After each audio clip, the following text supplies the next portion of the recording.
Ya, Assalamualaikum warahmatullahi wabarakatuh. Perkenalkan kami dari kelompok 10 ingin menampilkan materi kami yaitu kebijakan pemerintah terhadap pengembangan UMKM. Perkenalkan saya Fahim Saukidlani NIM H187. Perkenalkan, saya Ripka Natalia Tambunan, NIM H184.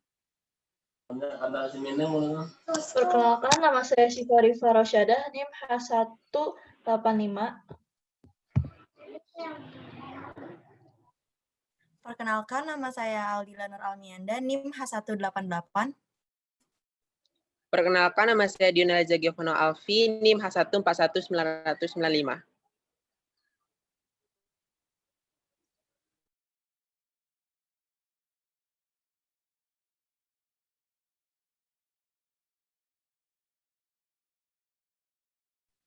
Nah, selanjutnya akan dimulai dengan latar belakang. Nah, UMKM di Indonesia sendiri mempunyai kontribusi yang penting sebagai penopang perekonomian. Penggerak utama perekonomian di Indonesia selama ini pada dasarnya adalah sektor UMKM.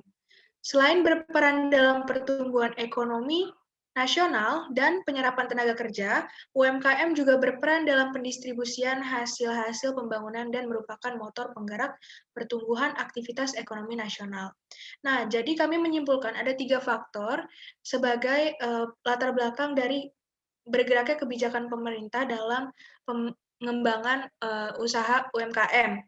Yang pertama itu terdapat Undang-Undang Republik Indonesia Nomor 9 Tahun 1995, yaitu pemerintah, dunia usaha, dan masyarakat melakukan pembinaan dan pengembangan dalam sumber daya manusia guna untuk proses pembangunan nasional.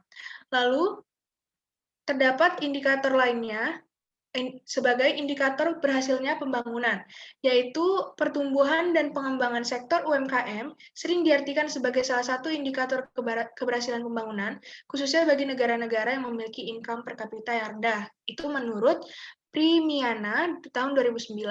Lalu yang ketiga, UMKM juga merupakan pilar utama perekonomian Indonesia. Kehadiran UMKM bukan saja dalam rangka peningkatan pendapatan, tapi juga dalam rangka pemerataan pendapatan. Hal ini bisa dimengerti karena sektor UMKM melibatkan banyak orang dengan beragam usaha. Nah, dalam keterbatasan pengelolaan UMKM sendiri, dibutuhkan perpanjangan tangan dari pemerintah sendiri agar UMKM yang ada semakin berkembang. Maka dari itu, pemerintah membentuk kebijakan-kebijakan, baik dari segi perluasan akses pasar, percepatan perizinan, pembinaan usaha yang sebagaimana akan kami bahas, lalu perpajakan dan lain-lainnya. Kebijakan pemerintah dalam pengembangan usaha mikro, kecil, dan menengah UMKM dalam jangka panjang bertujuan untuk meningkatkan potensi dan partisipasi UMKM seperti yang dijelaskan pada Undang-Undang RI Nomor 9 Tahun 1995. Untuk selanjutnya akan dijelaskan oleh sahabat saya. Oke, kali ini saya akan menjelaskan studi pustaka terkait pengembangan UMKM. Next, please. Oke, yang pertama itu pemberdayaan koperasi dan usaha mikro kecil menengah atau UMKM itu merupakan bagian penting dari upaya mewujudkan bangsa yang berdaya saing, menciptakan pembangunan yang adil dan merata. Ketentuan pemberdayaan koperasi dan UMKM tersebut telah tercantum secara tegas dalam dokumen RPJPN atau Rancangan Pembangunan Jangka Panjang Nasional tahun 2005 sampai 2025. Kemudian dalam rencana strategis yang digagas oleh Kementerian Koperasi dan UMKM tahun 2015 sampai 2019 dijelaskan bahwa pemberdayaan koperasi dan UMKM ini merupakan amanat undang-undang, salah satunya Undang-Undang Nomor 20 Tahun 2008.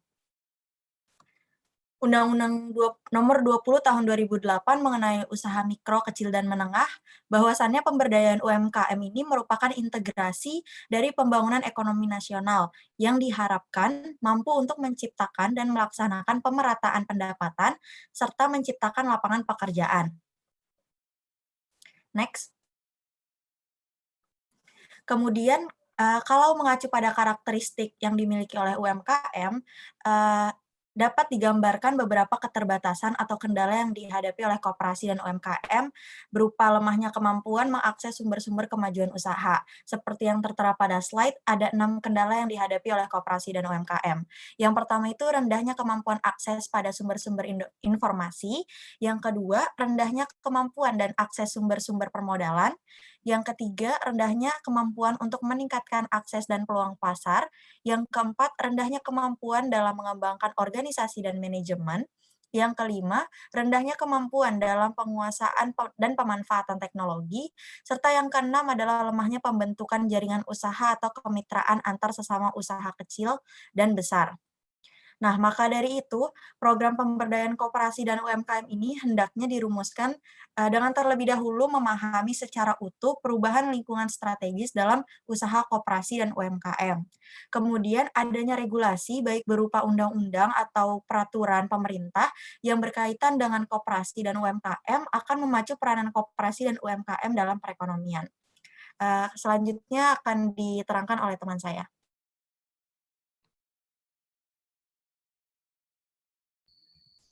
Baik, selanjutnya mengenai kebijakan pemerintah dalam pembinaan UMKM. Next. Pemerintah sendiri telah mengeluarkan Undang-Undang Nomor 20 Tahun 2008 mengenai UMKM. Dalam bab 6 berisikan mengenai peran pemerintah untuk memfasilitasi pengembangan usaha dalam bidang 1. Produksi dan pengolahan, 2. Pemasaran, 3. Sumber daya manusia, 4. Desain dan teknologi. Kemudian dikeluarkannya Undang-Undang Nomor 17 Tahun 2013 mengenai penerapan dari Undang-Undang Nomor 20 Tahun 2008. Dalam pasal 2 mengatakan bahwa pemerintah dan pemerintah daerah sesuai dengan kewenangannya menyelenggarakan pemberdayaan usaha mikro, usaha kecil, dan usaha menengah.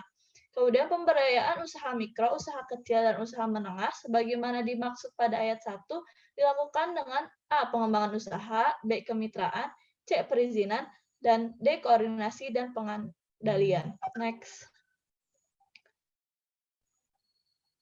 Selanjutnya mengenai pembinaan UMKM dijelaskan dalam pasal 5 nomor 17 tahun 2013.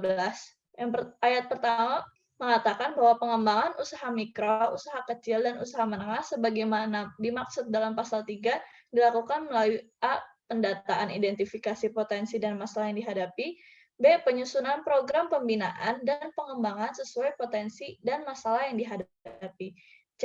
Pelaksanaan program pembinaan dan pengembangan, dan D. Pemantauan dan pengendalian pelaksanaan program. Ayat 2, pengembangan usaha mikro, usaha kecil, dan usaha menengah sebagaimana dimaksud pada ayat 1 dilaksanakan melalui pendekatan A. Koperasi, B. Sentra, C. Klaster, dan D. Kelompok. Next. Selanjutnya bagaimana sih pemerintah dalam mengimplementasikan perundang-undangannya?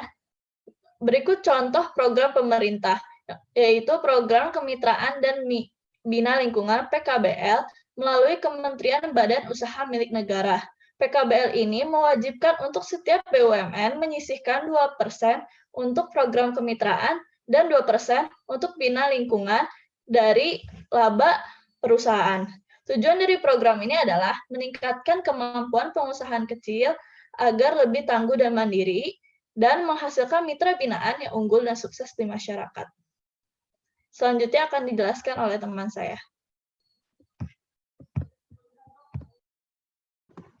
Ya, sekarang saya akan menjelaskan tentang tantangan yang dihadapi oleh pemerintah dalam mengembangkan UMKM. Next, please. Ya, di sini saya akan ambil salah satu tantangan utama yang dihadapi oleh pemerintah, yaitu pembinaan digitalisasi UMKM. Nah, maksudnya apa nih? Dengan perkembangan zaman yang semakin modern ini, digitalisasi pembinaan usaha sangat penting agar pertama, tentu pembinaan bisa tercapai kepada seluruh pelaku UMKM di Indonesia. Kedua, peluang ini digunakan untuk meningkatkan skill dan pemahaman dalam penggunaan teknologi. Nah, ini juga sekaligus membantu usaha bertumbuh lebih besar. Next, please. Nah, lalu tantangannya apa sih? Nah, pertanyaan yang kita coba harus jawab ini adalah bagaimana pemerintah ini bisa menyediakan jaringan internet agar seluruh pelaku UMKM di Indonesia bisa mendapatkannya secara merata. Salah beberapa fakta ini adalah pada Januari 2020 tercatat kecepatan internet Indonesia rata-rata hanya 20,1 Mbps. Artinya ini masih di bawah rata-rata dunia yaitu 3,6 Mbps, dan ini adalah maksudnya ini internet di Indonesia masih jauh tertinggal. Dan penyebabnya ini sebagian wilayah di Indonesia ini berkontur geografis seperti pegunungan dan banyak sungai sehingga terdapat kendala dalam pembangunan infrastruktur untuk telekomunikasi. Selanjutnya akan diterangkan oleh rekan saya. Baiklah, pada kesempatan kali ini saya akan memaparkan tentang kesimpulan yang dapat kita ambil pada pembahasan kali ini, yaitu usaha mikro kecil dan menengah atau UMKM merupakan pilar utama perekonomian Indonesia, sehingga pemberdayaan UMKM menjadi bagian penting dari upaya mewujudkan bangsa yang berdaya saing menciptakan pembangunan yang adil dan merata. Akan tetapi, pemberdayaan UMKM juga menghadapi berbagai tantangan yang semakin kompleks. Salah satunya adalah tantangan pembinaan berbasis digital. Oleh karena itu, peran pemerintah harus tepat dan mampu membantu usaha serta pemberdayaan UMKM tersebut. Seperti yang telah dijelaskan secara lebih rinci pada Peraturan Pemerintah Nomor 17 Tahun 2013 tentang pelaksanaan Undang-Undang Nomor 20 Tahun 2008. Lalu saran yang dapat kita berikan kepada pemerintah selaku pemangku kebijakan, yaitu selain adanya undang-undang yang mengkaji terkait peran pemerintah dalam pengembangan UMKM, juga perlu adanya bukti konkret bahwa pemerintah melaksanakan kewajiban tersebut berupa program-program yang tepat sasaran. Selain itu, pemerintah juga diharapkan mampu mengkolaborasikan berbagai program pengembangan UMKM dengan teknologi dan media informasi yang mendukung. Selanjutnya, saya serahkan kepada teman saya. Ya, demikian yang dapat kami sampaikan. Mudah-mudahan ilmunya bermanfaat. Mohon maaf jika ada kekurangan. Wassalamualaikum warahmatullahi wabarakatuh.